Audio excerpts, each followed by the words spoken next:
record, and we go to share screen, and I have to open up I have that room open here, go to vote.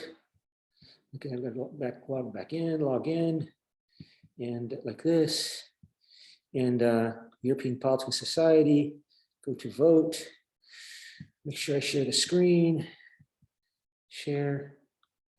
Okay, so stop share, and we go to share screen here. Okay, so there you see the classes. So I guess please vote. Let's just start off with the beginning here. So grade the debate. So 4.54, 3.53, 2.52, 1.51, and 0. I won't vote. So I'll let you all vote. So let's see how much time we got here. This is the first time I've done this. So using Skype, so we have 10 minutes. So again, it's all anonymous. It's all anonymous. It's all anonymous. So I don't know how anybody's voting. And you, of course, the debaters vote themselves. Okay, so please do that. And I think you can all hear me, right? So we're okay there. We go back to the next screen, and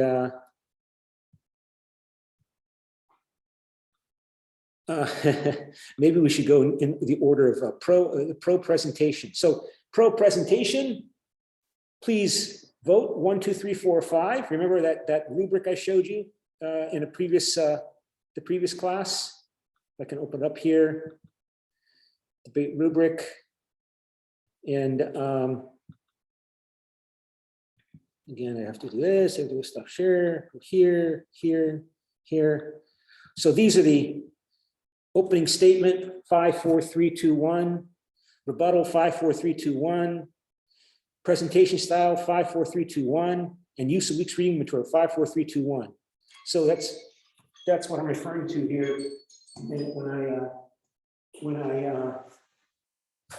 when I ask you to vote 5, 4, 3, 2, 1 on these scales. So we start off with pro presentation. That was me.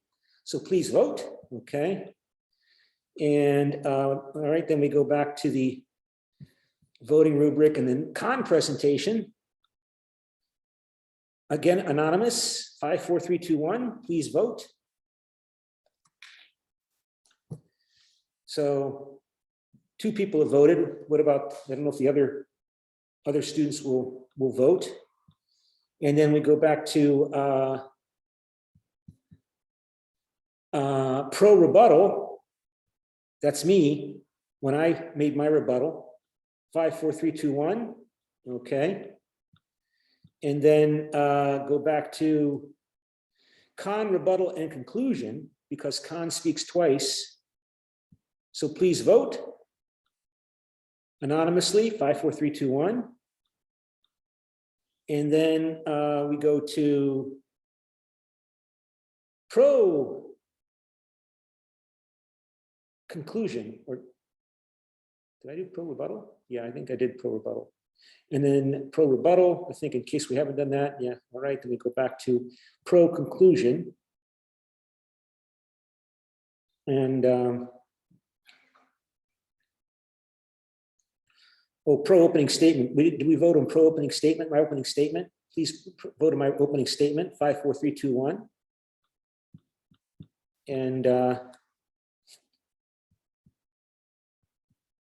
And then go back to, sorry, sort of maybe mix this up a bit. And then pro conclusion, my last comments, my last statement. Okay. And okay, and then we go to, I think that's it. Oh, then we have one more vote, I think, and that is, who won the debate? Again, it's anonymous. Pro, con, or neutral cannot decide. Okay. So that's it. And time is it now? How much time we got left? We've got a few minutes left. Good. Okay, so I think you have until 11 o'clock to vote if you haven't voted. And this will close. So, okay, so let's go back then to the material and close that. Go back here to my notes, Europeanization, and stop share, share screen, go here, share, make this bigger. Okay, so then we go back to where we stopped. And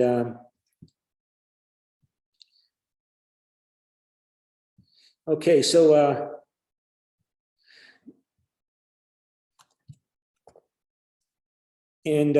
they cover the state of the literature in European Union studies here, that there had been a prevailing assumption that the EU strengthens the member state, conforms with liberal governmentalism, that perspective we talked about, that the European Union also, secondly, that the European Union also promotes a new multi-level politics that is strengthened by the European Union. So, of course, all these politicians and governments and actors are seeking to pursue their interests and aims, the infinite number of aims and interests that they have.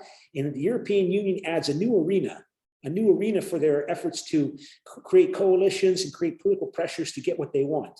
But that's a theme in the book, right? That still the focus is overwhelming on the member state. The government of Germany, if you're a German actor, you're focused on what the German government is doing. European Union is important insofar as it helps you pressure or develop your efforts to get what you want from the German government, or the Italian government, or the Spanish government, or the French government.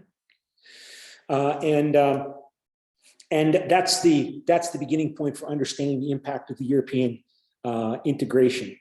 The government, and the other third assumption that governance is transformed by the European Union.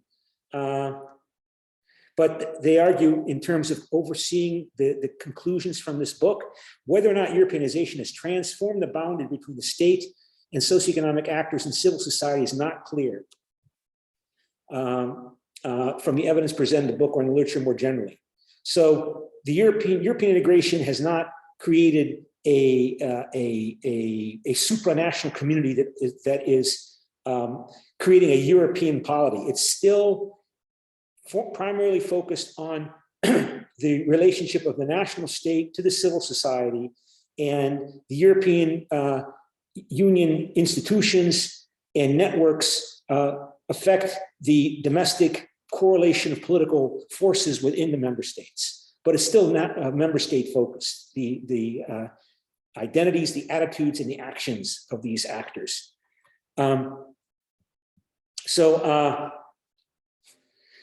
There, of course, has been the need to come up with common European policies, but those common European policies are negotiated among attitudes of collaboration, cooperation, coordination, and communication at the European Union level. But the European Union facilitates that collaboration, coordination, cooperation, communication. That's its primary function. It makes it easier to the 4 C's: collaborate, cooperate, coordinate, and communicate. But it has also, however, lessened or blurred the barrier between international foreign affairs and domestic politics. So that the member states, when they make European Union policy, the boundaries between international relations and domestic policy obviously are becoming more and more blurry or overlapping in the European Union policy debates and motivations for their behavior.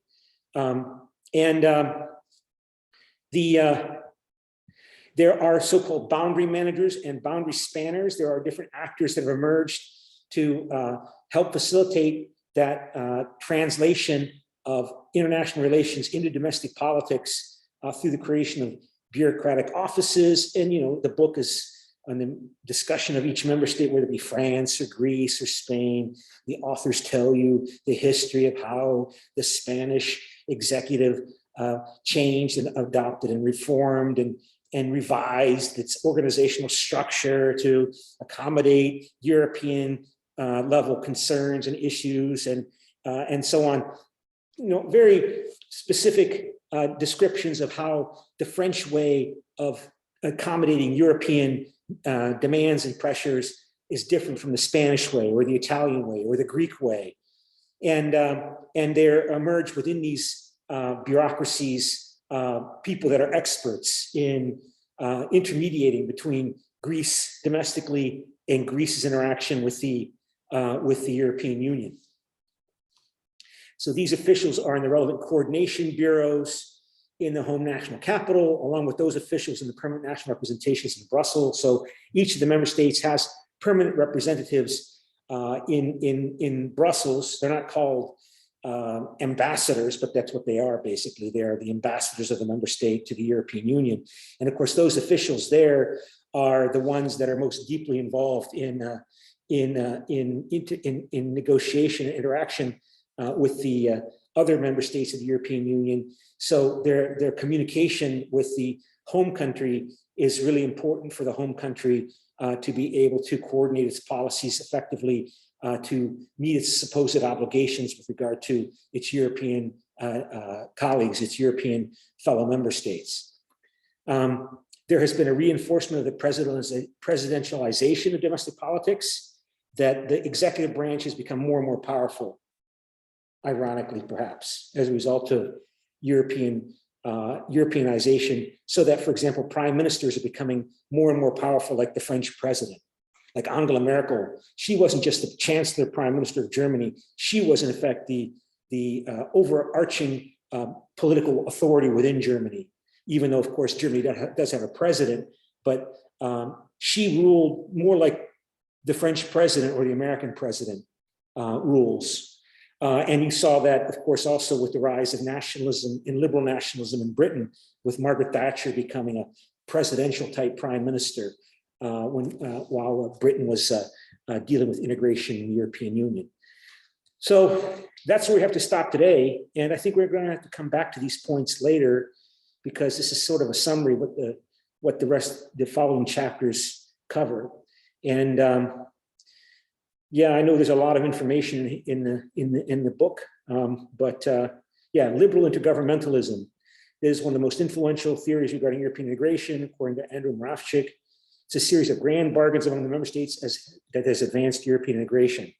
So again, the focus on the member states, but again, I don't want to stay longer here because there's typically people that might be outside waiting to get in here. So I have to stop and shut down the class. So that's all for today.